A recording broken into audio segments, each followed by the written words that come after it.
Hello everyone, मैं Amrita Singh. Welcome to back my channel base trading. Gem setup के according अगर हम पिछले 15 दिन का रिकॉर्ड देखें तो क्या यह सेटअप हमें मुनाफा बनाकर दिया है।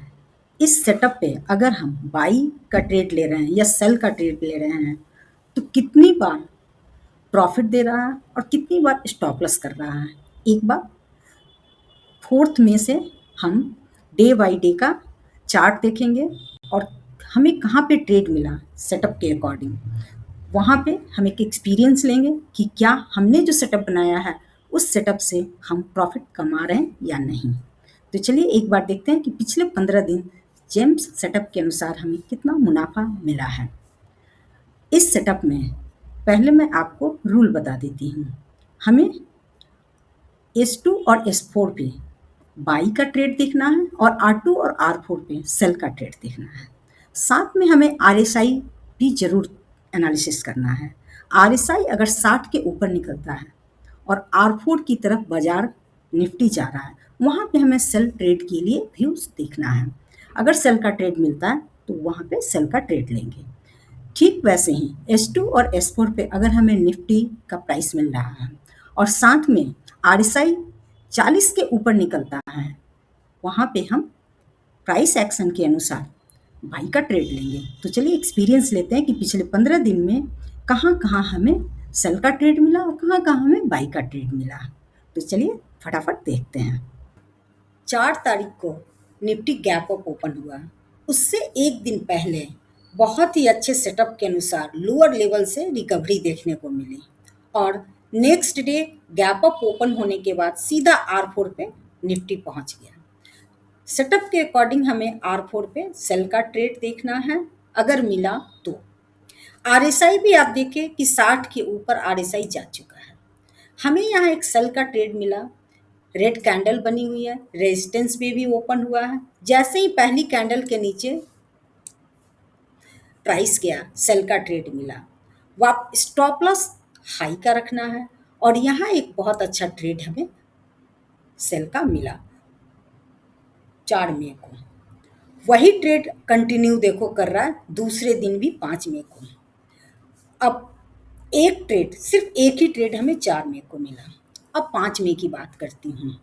5 मई को आप देखें कि S2 और S4 के बीच में 15 मिनट की कैंडल पॉजिटिव और नेगेटिव दोनों हुआ। बाइंग प्रेशर भी आ रहा है और सेलिंग प्रेशर आ रहा है। सेलिंग प्रेशर एक दिन पहले से ही कंटिन्यू हो रहा है। वैसे हमें S2 और S4 पे सेटअप के अकॉर्डिंग बाई करना है, लेकिन यहाँ पे सेटअप बना ही नहीं बाई करने के लिए। 15 मिनट की कैंडल को बिल्कुल इग्नोर करना है जैसे ही बाजार खुल रहा है। रूल में यह भी बिल्कुल मानना है। अब हमें ट्रेड कहाँ मिला? एक बुलिश सिंगल कैंडल बहुत ही बेहतरीन यहाँ S4 पे बना और S2 तक 2 कैंडल तक हमें यहाँ एक ट्रेड मिला, सिर्फ एक ट्रेड मिला। अब नेक्स्ट डे देखें 6 मई को। 6 मई को गैप अप ओपन हुआ और हम सीधा R4 पे पहुंच गए। यहाँ हमें सेल के लिए देखना है। रिवर्सल कैंडल यहाँ पे देखो, हालांकि स्टॉप लॉस बड़ा है, स्टॉप लॉस बड़ा है तो थोड़ा सा हमें ध्यान रखना है कि ट्रेड को कैसे मैनेज करें। यहाँ पे भी एक सेल ट्रेड बहुत आराम से बन रहा है। अब हम एग्जैक्टली सेल का ट्रेड लेंगे R4 के पास। पहली कैंडल को छोड़ दें और दूसरी कैंडल के स्टॉप लॉस के साथ, इतनी बड़ी कैंडल के स्टॉप लॉस के साथ ट्रेड लेना भी सही नहीं है। दूसरी कैंडल यहाँ थोड़ा वेट कीजिए, कंसोलिडेट किया और दूसरी कैंडल के स्टॉप लॉस के साथ हम ट्रेड सेल का बना सकते हैं। तो यहाँ पे हमें एक ट्रेड मॉर्निंग में मिल चुका और बहुत ही अच्छा दूसरा ट्रेड भी एक हैमर पैटर्न बनाया और उसके बाद हमें एक दूसरा ट्रेड ही बहुत बेहतरीन ट्रेड मिला। तो 6 मई को हमें 2 ट्रेड मिले। 3 दिनों में देखा जाए तो 4 ट्रेड मिले। 4 मई को सेल का ट्रेड, 5 मई को बाई का ट्रेड और 6 मई को एक सेल का ट्रेड और एक बाई का ट्रेड है। वहीं अब 7 मई की बात करूँ तो यहाँ पे हमें ट्रेड मिला ही नहीं। यहाँ पे बहुत ज़्यादा रेंज बाउंड हो गया बाजार और R2 और R4 के बीच में ही मूव कर रहा था। रेंज बाउंड मार्केट में हमें इग्नोर करना है। सेल का ट्रेड यहाँ पे, अगर सेल का ट्रेड किसी ने लिया भी होगा तो बहुत ज़्यादा यहाँ पे प्रॉफिट भी नहीं कमाया, और उसके बाद स्टॉप लॉस ही हुआ होगा कि तुरंत एक यहाँ पे ग्रीन कैंडल बन गई और उसके बाद एक अपसाइड का मूव कर दिया। तो यहाँ पे देखा जाए तो यहाँ पे रेंज बाउंड हो गया, और अगर सेल का ट्रेड लिया भी है तो स्टॉप लॉस हुआ होगा। हालांकि बहुत ही छोटे पॉइंट से यहाँ पे हमें स्टॉप लॉस बनते हुए दिख रहा है, क्योंकि यहाँ पे बाजार थोड़ा सा हमें कंफ्यूज कर रहा है। तो एक छोटे स्टॉप लॉस के साथ 7 मई को ट्रेड मिला। अब हम नेक्स्ट डे देखते हैं, 8 मई की बात करते हैं। 8 मई की भी आप देखो गैप डाउन ओपन हुआ और उसके बाद रेंज बाउंड हो गया। बस इसी रेंज में मार्केट से 2 दिन से मार्केट रेंज बाउंड रहा। तो 8 मई को भी हमें ट्रेड नहीं मिला, पिछले 2 दिन से ट्रेड नहीं मिला। अब नेक्स्ट डे की बात करती हूँ, 11 मई की बात करती हूँ। 11 मई को हमें कोई भी ट्रेड नहीं मिल पाया, ना ही यह S2 और S4 की तरफ जा रहा है और ना ही यह R2 और R4 पे ओपन हुआ है। ये बिल्कुल सभी सपोर्ट और रेजिस्टेंस के नीचे ओपन हुआ है। अब हम 12 मई की बात करें। 12 मई को गैप डाउन ओपन हुआ, सेंटिमेंट निगेटिव था ही, और 12 मई को बहुत अच्छा एक सेल का ट्रेड मिला। ये पहली कैंडल यहाँ पे निगेटिव, थोड़ा स्टॉप लॉस लेकिन बड़ा हो रहा है। तो अगर आप यही 5 मिनट टाइम फ्रेम पर आप चले जाते हैं, 5 मिनट टाइम फ्रेम पर जाकर थोड़ा स्टॉप लॉस को यहाँ मैनेज करने की कोशिश करेंगे, और एक बहुत ही अच्छा ट्रेड मिला सेल का। कोई भी कैंडल 15 मिनट की टाइम को अपसाइड ब्रेक नहीं कर रहा था, धीरे धीरे धीरे बाजार नीचे ही आता रहा। सिर्फ एक ही ट्रेड कंटिन्यू होता रहा 12 मई को। अब बात करती हूँ 13 मई की। 13 मई को भी आप देखो 2-3 दिनों से सेलिंग प्रेशर चल रहा था, और 13 मई को S2 पे सपोर्ट लेने के लिए कोशिश किया, और एक यहाँ पे बुलिश कैंडल बनती हुई दिख रही है। फिर उसके बाद ट्रेड अपसाइड गया, और आपको यहाँ पे दिख रहा है कि एक बार अपसाइड गया प्राइस, उसके बाद प्राइस फिर रेजिस्टेंस से नीचे आया और एग्जैक्टली पहली कैंडल के पास से ही वापस से ये ऊपर की ओर गया, और फिर अपसाइड R4 की तरफ जा गया। तो यहाँ पे भी 13 मई को सिर्फ एक ट्रेड आपको मिला है। अब बात करती हूँ 14 मई की। 14 मई की बात करती हूँ, और यहाँ पे आर गैप अप ओपन हुआ, R4 पे ओपन ही हुआ, और रेजिस्टेंस भी देखो, रेजिस्टेंस बन रहा है। यहाँ पे शायद स्टॉप लॉस जरूर हुआ होगा, इसलिए क्योंकि एक रेड कैंडल बनी और फिर ये अपसाइड घूम गया। मार्केट बहुत ज़्यादा निगेटिव था। तो कभी कभी आपको इस सिचुएशन में भी आएगा कि शॉर्ट कवरिंग भी देखने को मिल सकती है। तो यहाँ पे R4 पे ओपन हुआ, 14 मई को R2 पे आया, और ठीक वहीं से अपसाइड की ओर चला गया। तो यहाँ पे एक स्टॉप लॉस आपको देना पड़ा। तो 15 दिनों में सिर्फ 2 दिन स्टॉप लॉस हुआ।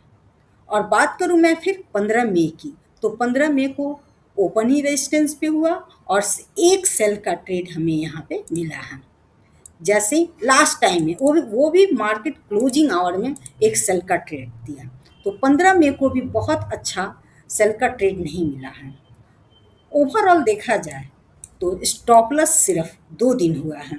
5 मई से अगर हम बात करते हैं, 5 मई से स्टार्ट करें तो 1 ट्रेड, 2 ट्रेड और 2 ट्रेड हमें मिला। 6 मई को 4 ट्रेड हुए, 2 दिन ट्रेड नहीं मिला, 3 दिन ट्रेड नहीं मिला, फिर यहाँ एक बार 3 दिन लगातार ट्रेड नहीं मिला। ये ट्रेड उसी के लिए था जो, हालांकि ट्रेड यहाँ दिख रहा है, 7 मई को बिल्कुल ट्रेड दिख रहा है, लेकिन इस 7 मई को ट्रेड के में प्रॉफिट लेने के लिए आपको नेक्स्ट डे कंटिन्यू करना पड़ता वह ट्रेड है, जो कि बहुत रिस्की आजकल बाजार में है। 7 मई को ट्रेड आराम से मिला है, लेकिन ये ट्रेड STBT BTST वालों के लिए है।